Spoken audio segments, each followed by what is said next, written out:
In the dry states of the Southwest, there's a group that's been denied a basic human right. In the Navajo Nation today, a third of our households don't have running water. But that's not something they chose for themselves. Can the Navajo people reclaim their right to water and contend with the government's legacy of control and neglect? Our water, our future, our water, our future. That's in the next season of Reclaimed, the lifeblood of Navajo Nation. Listen now wherever you get your podcasts.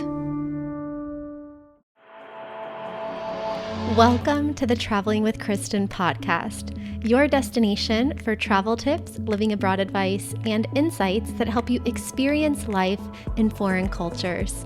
If you're interested in slow travel, living abroad, or a digital nomad lifestyle, you're in the right place. I'm your host, Kristin Wilson, the author of Digital Nomads for Dummies and the host of Traveling with Kristin on YouTube. Thank you for traveling with me today, and let's see where our journey takes us.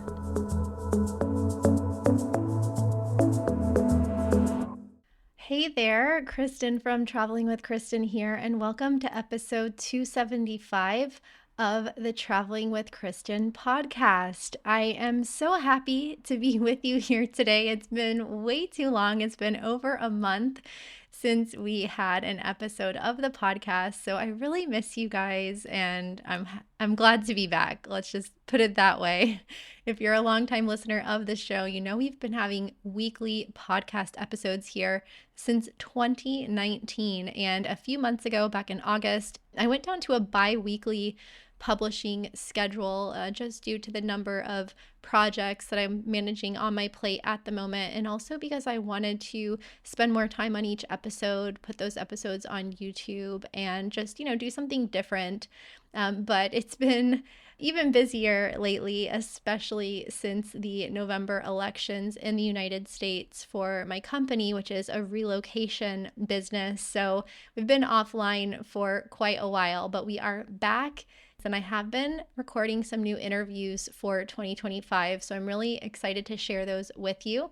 But I just kind of wanted to touch base here and let you know what's been going on, where I've been, and also some plans through the end of the year. So our last episode was actually right before the November elections, and it was about places that you can move abroad after the elections. Many people are considering moving for political reasons now. And so, not to be political at all, just totally neutral standpoint, I've been helping people relocate abroad since the early 2000s. So I've helped people move overseas regardless of who the US president was, even though most of my clients are from the US and Canada. This has been through the Bush years, the Obama administration, the Trump years, first administration, the Biden years, and now Trump's second term. So it definitely is, moving abroad is an experience that you might want to have for a lot of different reasons. Politics, lifestyle, there's so many factors that come into play. So I just wanted to clarify that, because it's not like, we just started talking about this last month. I've been publishing content about living abroad for the last 7 years, and I've been helping people move abroad since 2005. So it's something that, you can do regardless of who is in office, and you can do it for your own reasons. But my team and I, we've just been so busy with hundreds of inquiries over the past month, and I've been hiring new people to help with that. So it's really exciting having a lot of new people to help move in the beginning of 2025, in the middle of 2025. So if you are thinking of moving abroad in the next year and you want my personal help and support with planning your move to any country in the world, you can apply to get more information at travelingwithkristin.com/relocation, and my team and I will be happy to help you and look forward to speaking with you.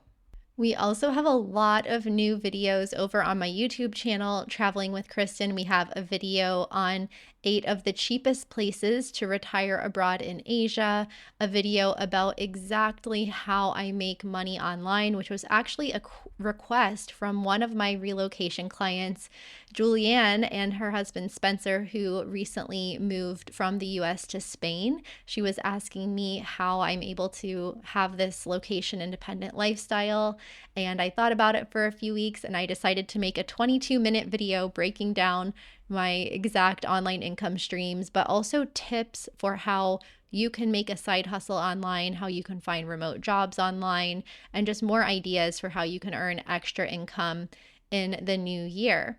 I also made a video about how I see the US after living in Europe that has more than 200,000 views in the first couple of weeks. So this is kind of a follow-up to some other videos I've made over the years, documenting my perspective of cultural adjustment to different countries and kind of talking through that. So I hope that that's helpful for you. I also did a step-by-step video about how to leave the United States in 10 steps. I made a video about why so many people are leaving the US, and I also made a video about why celebrities are leaving the US and where they're going. So I'll also link to those videos down in the show notes in case you missed any of them, and you can subscribe for weekly content on my channel, youtube.com/travelingwithkristen. Over here on the podcast, we have an exciting gift card available to win for our annual podcast listener survey. I will link to this at the top of the show notes. And if you fill out our quick survey, less than 5 minutes, you can enter to win a $100 Amazon gift card. This was supposed to be, the deadline was supposed to be December 15th, but since this podcast episode is late that you're listening to right now, I have decided to extend it for another week. So you have until December 20th to fill out our podcast survey and enter to win. So don't delay, do it today, and maybe you can get an extra Amazon gift card for some last minute Christmas gifts. Your exact feedback on this survey will help direct the type of content that I make in 2025, the topics that I talk about. I have about 800 video and podcast ideas in my notes app. And so I really need your help to help us focus on what exact type of topics you want to hear about, because there's a lot we could talk about. As we reach the end of the year, I also want to thank everyone who has left a review for the podcast this year. It is the number one way that you can communicate with me about what you like and enjoy about the podcast, in addition to our listener survey. And it is the best way to say thank you for creating this content. It's a labor of love, of course. I've been doing it since 2019, but it's always so encouraging and motivating to read your reviews that pop into my inbox here and there. And I also want to take a very special thank you to all of my Patreon patrons, some of whom have been with me since 2018, supporting my content for $5 per month and being there as a sounding board and as a focus group for ideas I have for podcast and video topics I'm thinking of making, and also to be there in person during our Zoom hangouts that we have now and then. Just really big hug to all of my Patreon patrons, and also to any of you who have made donations to the podcast through our website at podcast.travelingwithkristen.com/donate, also through PayPal, through Buy Me a Coffee, which has become Buy Me a Tea since I stopped drinking coffee and caffeine. Maybe a decaf coffee, decaf latte here and there, maybe almond milk or coconut latte. I'll still splurge a little bit. I'm only human, guys. I'm not perfect. I'm tired sometimes. I do still have a coffee here and there, but for the most part, I'm drinking herbal tea these days. And, it's a different lifestyle, but I like it. So thank you for your reviews. Thank you for your donations and support. Thanks for joining my inner circle on Patreon. And thank you for sharing these podcast episodes with your family, with your friends on social media, whenever it's an episode that really resonates with you and that you think might help someone else. So today I'm so happy to share with you an interview that I did with Samantha Wilson. No relation to me, Kristin Wilson, but Samantha Wilson is the founder of Smart Move Italy, which is one of the top relocation companies in Italy.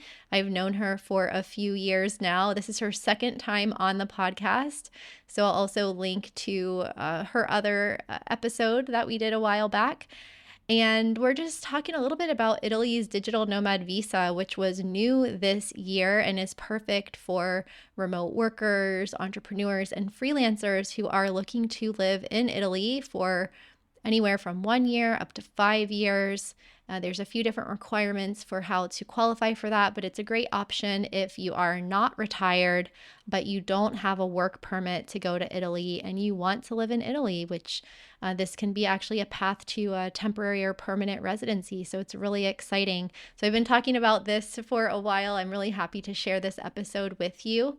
And this is also a interview that aired on Samantha's podcast, which is called A New Life in Italy. So I'll also link to her podcast in the show notes. If you are a fan of all things Italy, you can find a lot of episodes over there with her and her guests as well. And if you'd like to inquire about any services that Samantha has, I will link to her website in the show notes. And you can always tell her that you heard about her on the Traveling with Kristin podcast. Thank you so much for being here today and spending time with me this year and previous years if you've been with me for a while. Apologies for the radio silence for the past couple of weeks, but really looking forward to more podcast episodes for you in 2025. I also have big news that my second book, Moving Abroad for Dummies, will also be out in 2025. This is another reason why we haven't had so many podcast episodes lately. I've been very busy writing that book. So this will be separate from Digital Nomads for Dummies, which came out in 2022. So if you'd like to pre-order Moving Abroad for Dummies, then I will also leave that link in the show notes. You can also Google it, find it on Amazon. You can find it on Barnes & Noble. And I will have another podcast episode coming up with more information about that. This book will be everything you need to know about moving and living in another country, so you don't want to miss it. Check out Moving Abroad for Dummies, linked in the show notes. And without further ado, let's begin.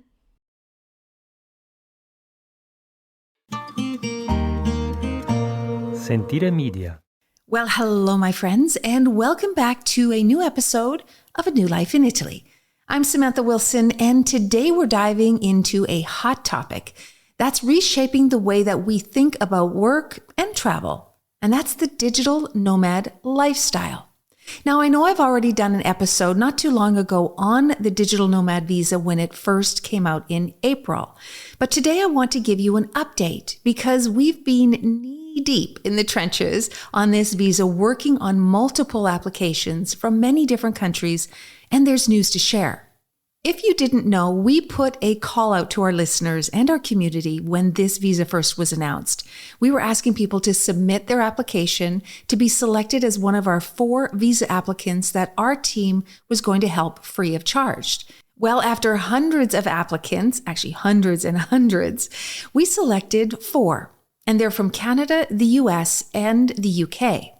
But we've also been working on applications in different countries, most specifically Croatia, because some third country nationals who first started as digital nomads in Croatia are now wanting to switch over to the Italian one. But it's not so easy because although the digital nomad visa is aimed at attracting remote workers from around the world, Italy is not like other countries.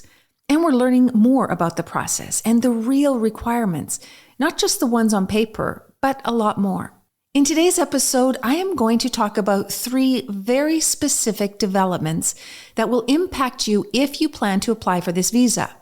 Now, whether you're a freelancer, an entrepreneur, or just someone with a case of wanderlust and a laptop, understanding these nuances can help you decide if this lifestyle and Italy is right for you. So grab your espresso or your glass of vino, and let's unpack the essentials of becoming a digital nomad in Italy. Well, okay, my friends, let's get you up to date on the new visa that has become so important for so many people. There is still a ton of buzz around the Digital Nomad Visa in Italy. And as I mentioned, we are working on a lot of these applications in a number of different consulates and countries. And as expected, the requirements, the eligibility, and the process varies. There have been 3 significant updates that I want to share with you in hopes to help you decide if you qualify and if you want to DIY the whole process. So the first one is to remember that this visa is the baby of the EU Blue Card and the self-employment visa. If we put those two together, what they had together was the Digital Nomad Visa. The most weight on this visa falls on being highly skilled. So this is what's different from other visas in other countries. Often you just needed to be working remotely for a period of time and make a certain amount of money. In Italy, you need to be highly skilled. In the past, the EU Blue Card, which was the daddy of this visa, was also available for highly skilled people or for those with professional licenses. But until a few years ago, simple work experience just wasn't good enough. But that did change, and the Blue Card now has this little provision for professional experience. Now, keeping that in mind, this same criteria, in fact, almost word for word, is now inside the Digital Nomad Visa, which would lead us to believe that if you do not have a degree or a license, but lots of experience, then you should be eligible. But not so fast, because the consulates have a ton of discretion. And like the Blue Card, although the professional experience is written into the eligibility criteria, in practice, it's really not catching on. In fact, it's critical that to succeed that you have a degree or a license. And because the best predictor of the future is the past, and with our experience with the consulate's discretionary habits, it's our opinion that simply having professional experience is just not enough, and it's not going to get this visa over the line for you. Now, that's not to say that some consulates may accept your professional experience because, well, this is Italy, but it's highly unlikely. So for those of you who are planning to just sell up and apply for the DNV, but do not have a degree or a license, tread very carefully, my friends, and make sure you have a plan B.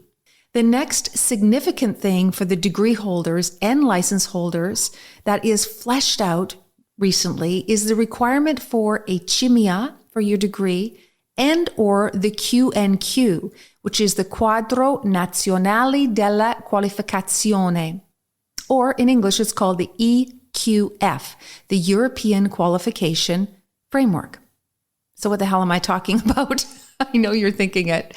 Well, the CIMIA is a process where you have to verify your degree and show its equivalence in Europe and Italy. Often we use the CIMIA for people who are coming over for their master's, for example. So to show what the degree they have now in order to qualify, they go through this equivalency through the CIMIA.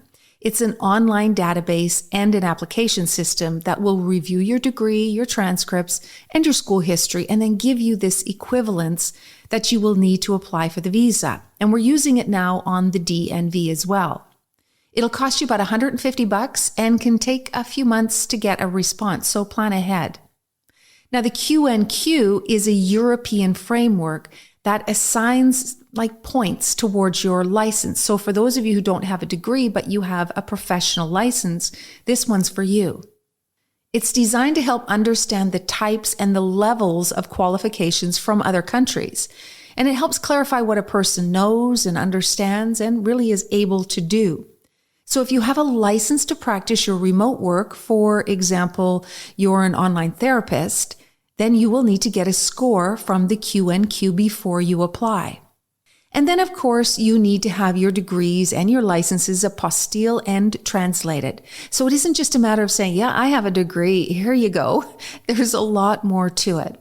And for some of you who may have graduated a long time ago, now's the time to dig up that degree and order your old transcripts. You might even need to order your degree again, because some people lose these things. You're going to need them.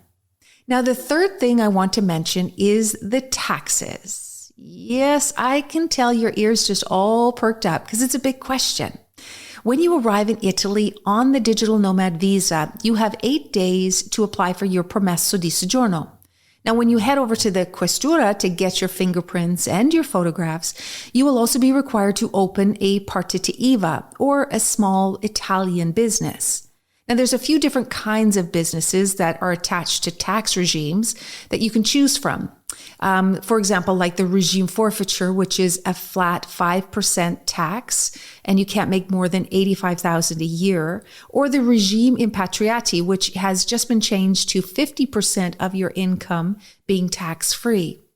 But there are a lot of restrictions and requirements for both of those regimes, which we're going to cover in a future episode. For now, I just need you to understand 3 very important things about it. Number 1, when you move to Italy on a digital nomad visa, you must open an Italian partita IVA, an Italian business, and pay tax on the income that you earn while you're here. Number 2, if you stay long enough, longer than half of the year, and or register as a resident to get all those juicy benefits like healthcare and buying a car, etc., then you will also be moving your taxable residence to Italy. This means that you have to disclose your worldwide income and assets to the Italian tax authorities and potentially pay tax. And finally, if you want to renew your digital nomad visa after the first year, because remember, it's only good for 12 months, renewable, you will need to have a valid business, so a valid partita IVA. So if you're thinking, no, I'm not getting into any of that stuff, I'm just going to stay super quiet and go about my business and not bother anyone, think again, because you will not be able to stay beyond the first year because you won't be able to prove that you have a partita IVA. And if you've been here and you haven't declared your income to the tax office and they learn about it, you're in for a world of trouble, my friends, so it's not worth it. Taxes are complicated and deserve an entire episode. They really do, which I'm going to be doing later on. But for this episode, I want you to just have clarity on these new developments. So to recap, number 1, you need to have a degree or license, full stop. Number 2, you need to put your degree or license through the qualification processes, like the CIMIA or the QNQ. This could be complex, so you might need some help. And number 3, you need to open your own Italian company and pay tax in Italy on your earnings as a digital nomad visa, and potentially also earnings on your worldwide assets and anything you make somewhere else. And that's only if you stay for half of the year or become a resident. These are all significant updates that I wanted to share. And as we continue down the digital nomad visa path, I promise I'll keep you informed. But that wasn't all I wanted to talk to you about today. I was thinking that about the digital nomad visa and why is it so popular? And why do so many people want to be nomadic or digital nomads? Italy isn't the only country that has this visa, and more people are jumping on. So I asked a friend and a professional nomad, Kristin Wilson from Traveling with Kristin, to share some of her thoughts on being a digital nomad and giving some real-world insights about the ups and the downs of this particular lifestyle. Well, hello, Kristin. Nice to speak to you again, and thanks for coming to the show. Okay, well, Kristin, so nice to talk to you again. I am really excited because, as you know, the Italian government has finally approved the digital nomad visa for Italy. It is one of those visas that we have been waiting for I think for a couple of years. They've been teasing us. And finally, it came out in April, the beginning of April. So it's still super new. And because we're having so many new people coming in and so many, it's opening the doors for a lot of other people that don't just have to have this, big bank account to get here. I wanted to talk to you about life as a digital nomad because you've been one for how long? I was just trying to figure that out yesterday. I think it's been about 15 years of my life that I've been nomadic. And you like the word nomadic, I guess. Well, yes. And as a digital nomad, I found that you can go through seasons of being fully nomadic, semi-nomadic, settling in different places. And that's what I really like about the lifestyle is the flexibility.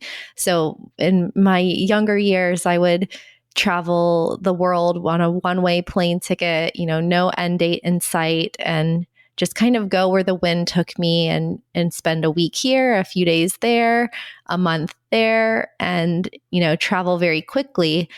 But then depending on, the type of life phase or season that you're in, you might crave something where you want to stay longer.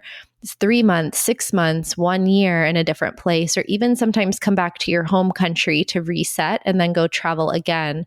So I first started working remotely in 2008, and I was living in Costa Rica, but I was working in Nicaragua. So that was my first experience being a digital nomad, because I was traveling and working remotely in a place that I didn't live, or that I wasn't working in the country that I was traveling in. And this is a very common requirement for digital nomad visas, that you're earning an income outside of the country that you're visiting or that you're living in.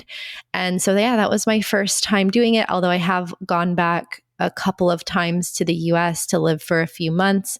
But in general, since 2008, since before I knew what a digital nomad was, I've been a digital nomad. I was going to say you broke the mold probably, or you started it at the beginning, because I think, technology and maybe COVID has helped springboard this whole concept of being able to live in different places around the world and still work and still make money. Mm-hmm. But that's why I think we're all, digital nomads were so excited when the first digital nomad visas came out, because it was a way to stay longer in countries that sometimes you can only stay for 30 days or 90 days, or in the case of Europe, of course, with the Schengen zone, 90 days throughout all of those countries combined before you have to leave for 90 days if you don't have residency or a different type of work permit or long-term permit. So not all of the digital nomad visas have been very practical and easy to apply for, but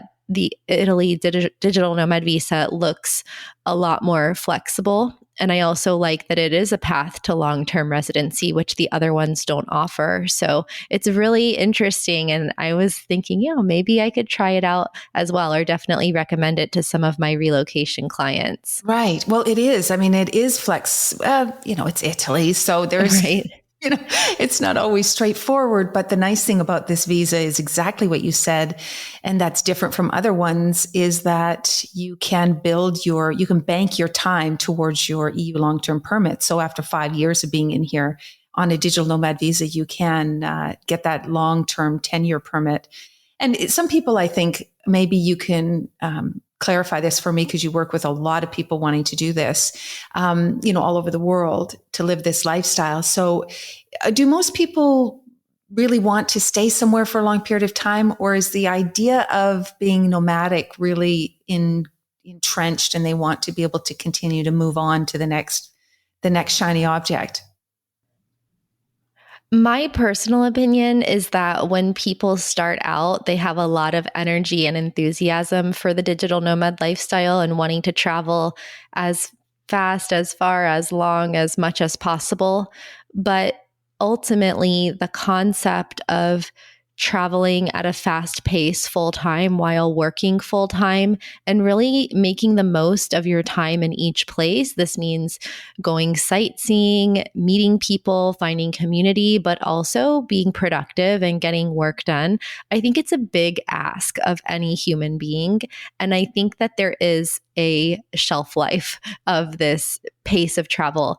I personally, I've done it for years, but we're humans. We need to rest. We need to recover. We need to take breaks, and we need to have consistency, routine, and normalcy at some point. And, when you think of the typical 9-to-5 traditional lifestyle, or even pre-industrial times, people working in agriculture, farming, everyone stayed in the same place to work and had very consistent routines. Whereas before that, when people were more nomadic, they were nomadic for a specific reason, usually of trying to find food, shelter, safety, and people were traveling in tribes, in packs. They were basically traveling with their community. What we're doing now is incredible because we have more freedom than any human being has ever had in the history of humanity. We're able to get on a plane and be on the other side of the world in a matter of hours, and we can make money from anywhere. So it's like, it's such a fun time to be alive. But at the same time, I think that ultimately it's an unnatural way to live forever, in my opinion. I think it's something that you can interchange with, okay, I'm going to travel for a while and then I'm going to settle for a while and then I'm going to travel again, or even settle and take, there might be people who work remotely and work from home and they want to keep their homes, but they want to be able to travel intermittently throughout the year. I think the idea of like a digital backpacker who roams the world forever and never stays anywhere, I think that has like a limited time, like lifespan on it. And there are nomads out there who will say, I will do this forever, but maybe they've only been doing it for 5 years. And I'm like, okay, well, come back 10 years from now or 8 years from now or 20 years from now and tell me if you're still going to a different place every week or every month. I think ultimately you'll meet somebody that you connect with and you want to stay with, or you come across a country that you can see yourself living in at least a few months a year. And so now we have people that have 3 or 4 home bases around the world that they rotate between. So I think there's going to be an evolution of the nomadic lifestyle to where it's whatever you want it to be for you, and not necessarily like the media's portrayal of it, which is just, someone who doesn't own anything and they just travel with a backpack for the rest of their lives. Right. Or carry-on. Yeah. Well, I think Instagram is, I guess responsible for that messaging or that image that it's providing. But I have a question for you, just based on what you were saying. When you said that some nomads, digital nomads have these communities all over the world. How do you do that? I know that we have a lot of people that we help come over here. One of their biggest fears or worries is that they'll be lonely and that they won't meet people. What has been your experience when you've transplanted to a new country? Yes, I actually just did a video on that a few weeks ago on loneliness as a digital nomad for my Traveling with Kristin channel. And people in the comments were like, thank you for making this video because it's a great question. People don't talk about it enough, or the downsides of it. And at first I found that I was less lonely while traveling because you have so many more opportunities to meet people compared to, let's say, if you grew up in your hometown and then got a job there and kind of stayed in the same area, you would have a strong community because you would know a lot of people, but you might not go outside of your routine or your comfort zone to meet new people all the time. Whereas when you're traveling and you're in new places, you're vulnerable in a way, like in a good way, because that's why we travel. We want to be out of our comfort zones. We want to see new things. We want to meet new people. And so it can be easier to meet people that way through, sometimes it could be organically through your normal lifestyle there, but it really helps if you sign up for meetups, or let's say you join a Facebook group and they're having in-person meetups, or you go on a website like Internations and become a member, pay a few dollars per month, and then you can access their events, or you can go on meetup.com. And what I found is that it only takes meeting one person to really change your entire experience in that country. And all of a sudden you have access to that entire social circle and friend group. Like I met a girl once. She was the wife of one of my relocation clients, and they were living in the Netherlands. And I met her, I think it was in 2013. And now they live in the Dominican Republic. But because I met her there in the Netherlands and I met her friends, she invited me to like a house party, a dinner. I then became friends with her friends. And now every time I go back to the Netherlands, I meet up with the same people. I go to their weddings. It's like this whole friend circle that I have that I wouldn't have had if I hadn't have met her. So you need to get out there and try to meet people. But then once you do, you get that momentum. I think that's a really good point. And also this concept of, the world is small. I think when you start traveling around, which is probably something you've come to realize or experience. And when you meet people from other countries, this is, I think, one of the bonuses of being nomadic, or even uprooting yourself from where you are and taking a chance and perhaps coming to Italy on a digital nomad visa. You're not just hanging around the people that you know or in the environment that you feel safe and comfortable. You're pushing yourself a little bit to try new things or just be a little bit uncomfortable, and meet people from other countries, which is only going to help you grow. So I don't know. I mean, I guess my question to you is, what's the downside to it? You've done it long enough. What would you say the downside is? I would say the biggest downside is probably if you're looking for a long-term relationship. I think that's been the hardest thing for me, because when you're traveling nomadically, you can meet local people that have their local lives. So it might take some time, as you know, to get to know the locals. You typically need to know the local language. And then, just because you're a traveler or a foreigner in their country, like they've been living there their whole lives. So it's going to be a bit of a different type of relationship or interaction there. Then if you meet let's say if you meet a local that you fall in love with, and then you don't have a visa and you can't stay, then that can be a complication there. And they probably don't want to leave. So then if you meet another traveler, you might be going in separate directions. I mean, that literally happened to me once. I met somebody on a bus from Croatia to Bosnia, and he had just finished a year-long or 2-year-long sabbatical. He was from the UK. And had I met him at the beginning of his sabbatical, things would have been different, but he was on his way back home. So, we never saw each other again, because he was literally leaving after we were in the same place for a few days. So you can meet other travelers and you're just going your separate ways and, never see them again. Or, if you meet other nomads, then it can be very serious very fast, because in order to see where the relationship goes, it's not like a normal relationship where you go out to the movies or you go out to dinner and you get to know each other slowly. It's like you have to decide. You have maybe a week or so, or maybe a month if you're lucky, of casual dating before you need to decide if you want to see each other again. Do you start traveling together? Do you, all of a sudden you're moving in together? And yeah, so I think that's been the hardest thing for me. Currently, I'm in a long-term or a long-distance relationship with someone who lives in Europe, but we haven't seen each other in more than 6 months. So it's really difficult.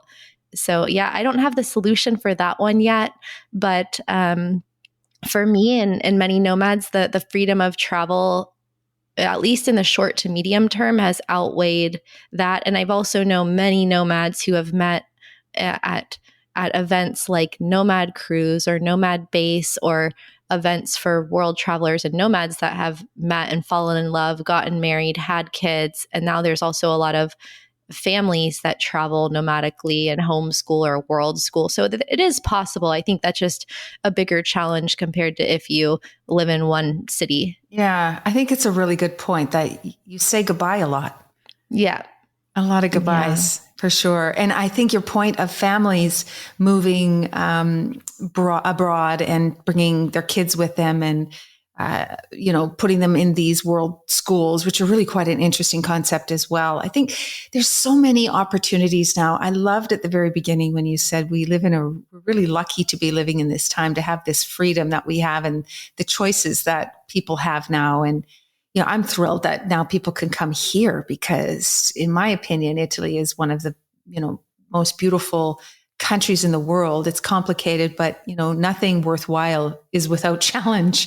So, and it'll challenge you for sure. But I think the whole lifestyle, the whole starting and settling in and finding the permissions to get in and go through that settling in stage, no matter where you are, you have to bear with it and just do it.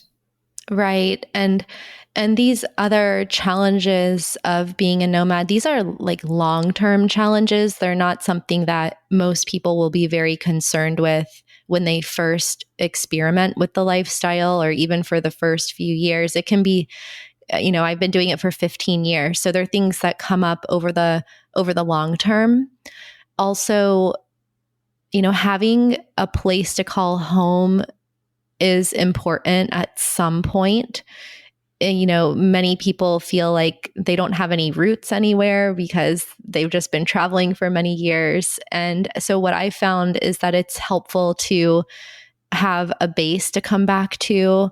If you have enough disposable income to be able to buy property in Italy or in another country that you really love and you could see yourself spending some time there each year. It's like little things like that. Like I had a home base in Miami during the pandemic, and then got really used to having, my own furniture, my own kitchenware, my own pillow, bed, like my own stuff. And when I went traveling again the past couple of years, putting everything in storage and, not having, if you're an artist or a musician, it's really hard to carry equipment with you or instruments with you. So there's certain things that way that can complicate the lifestyle, but I have kind of found this balance between settling and traveling. And I know when it's a period where I want to stay in one place for 6 months or 8 months, and then I feel like traveling again for a few months, and then I settle somewhere else or go back to a place that I've been to before. Like I go back to Amsterdam usually once a year. I have family in Florida, so I like to come and visit them. And as we were saying right before we started recording, I just got back from visiting my sister who had a new baby, and she is a lawyer. She has a traditional job. She doesn't travel that much. She doesn't have many vacation days per year. So also another thing people can consider if they are location independent is being able to spend more time with family than you would if you were in a 9-to-5 job. So that can mean going to visit where they live, or it can mean traveling with them. How fun would it be to be on a digital nomad visa in Italy, and your family members and friends get to come visit you there? You have this whole other experience and memory that you can create together. Exactly. And believe me, you'll have a lot more friends than you thought you did. If all of a sudden you're living in Italy, all of a sudden they come out, oh, hey, do you remember me? I'm coming to visit. Which is kind of a nice thing, of course, but I guess that helps bring a little bit of home back and reground you, I guess, after some time. So the most important thing to know, what would you tell somebody the most important thing that they should know or do really before moving abroad? Yes, the most important thing, and this goes for nomads as well as expats or people that are thinking of moving to another country temporarily or even permanently immigrating to another country. I get a lot of email inquiries where people are trying to find a remote job or create a form of remote income, like a remote income stream or online business at the same time that they are thinking of transitioning into a digital nomad lifestyle or moving to another country. And it's like, what came first, the chicken or the egg? I definitely recommend to everybody to have your income consistent and proven before attempting to live like a digital nomad or immigrate to another country and get permanent residency somewhere, unless you think that you can find a job there. So there might be somebody going from Canada to Panama and they haven't been there before. And they're like, well, could I find a job in Panama, or can I find a remote job? And I explained to them, okay, the minimum wage in Panama is much lower than Canada. So even if you do get a work permit and get a local job, like you might be making $800 per month, and it's a different lifestyle than you're used to. Or it can take 6 months to a year to find a remote salary job, or it can take a few months or a year or even a few years to do a startup or an online business that is profitable, So I recommend to people to start their side hustle or their job search and get that out of the way before they move, unless they're moving to another country with a company sponsor where they're going to be working there on a traditional work permit. So I think a lot of times people see this opportunity and then they want to change everything at once. But the one thing that all of my relocation clients, all of my digital nomad clients, everyone has had in common is that they had some form of reliable income before they started traveling, whether they were retirees or remote workers or freelancers. And so that's definitely very important. Yeah, really. I think the number one thing for sure. And we hear it all the time as well. Can I get a job there? If I move there, I'll just, I've always wanted to start a YouTube channel. I'll just do that because Italy's so beautiful. And you're right. You have to have at least something stable and reliable because everything else is going to be different. So it's nice to have something that you can count on while you're getting used to the change. And you want to be able to enjoy where you are and not spend 80 hours a week working from your computer because you're trying to make ends meet so you don't run out of money. It's like if you want to take a sabbatical and go travel on your savings, you don't have to worry about working. But when you're thinking of working part-time or full-time and then traveling at the same time, it's a lot. Unless you're a roving retiree and you're living on your pension and you can just travel and enjoy. Yeah, that's right. Well, this is great advice. I mean, obviously, you know what you're talking about with all your experience. So tell everybody where they can find you. Sure. So I have a weekly podcast that's called Badass Digital Nomads, where I interview other location independent and unconventional people around the world. We have close to 300 episodes now. So it's been going since 2019. And I also publish weekly on my YouTube channel, Traveling with Kristin, that you can just search that on YouTube. And if people want to get in touch with me for support for moving to another country, I have a program called Ready to Relocate that gets you ready to move overseas in 2 to 3 months. So this is for if you want to go to Costa Rica or Portugal or Spain or any country in the world. But it doesn't do what you do with Italy with the residency paperwork and everything. So you can find that at travelingwithkristin.com/relocation. Perfect. Okay. Well, we're going to put all of those links inside the show notes so people can find them there as well. Thank you so much again. It's so nice to chat with you again and with our common last names. It's always fun. Yes. And congrats on all of I love your new YouTube videos. I've been watching the Italy videos and definitely hope to get back over there in the near future. So I'll let you know. Yes, for sure. We'll have to go out for a few cocktails. Yeah, Italy was the first place I ever traveled at 17 years old, ever abroad. That was my first overseas trip. It was my graduation trip with my mom, and my grandmother paid for it because her family was from Italy, from Sicily, and that was her gift to me. And it's always been a special place. I went there in the year 2000, and then I went back for my birthday 20 years later, and it was great. We went to the Amalfi Coast and Positano. And so the first time I did Rome to Naples, or Rome to Tuscany and around the northern part of the country. And then the next time I went down south to Naples and Positano. So it has always a very special place in my heart, as I'm about 25% Italian. So I have to keep going back there. Yeah, for sure. Well, we're here when you're ready. And I hope to see you next time you're on our side. Great. All right, Kristin. Talk to you soon. Ciao, ciao. Ciao. Thank you so much for spending time with me today. I hope you enjoyed my conversation with Samantha from Smart Move Italy. Remember, you can get links to all of the resources we talked about on the show in the show notes.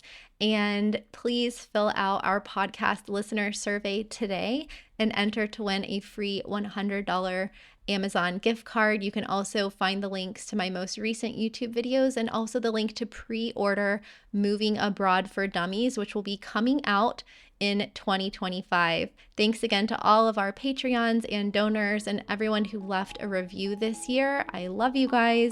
Thank you for your support, and I will see you again soon.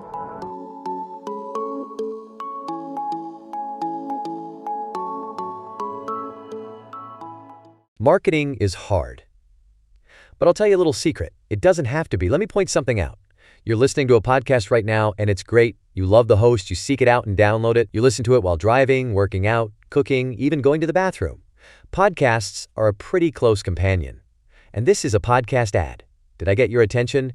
You can reach great listeners like yourself with podcast advertising from Libsyn Ads. Choose from hundreds of top podcasts offering host endorsements, or run a pre-produced ad like this one across thousands of shows to reach your target audience and their favorite podcasts with Libsyn Ads. Go to libsynads.com, that's Libsyn, ads.com today.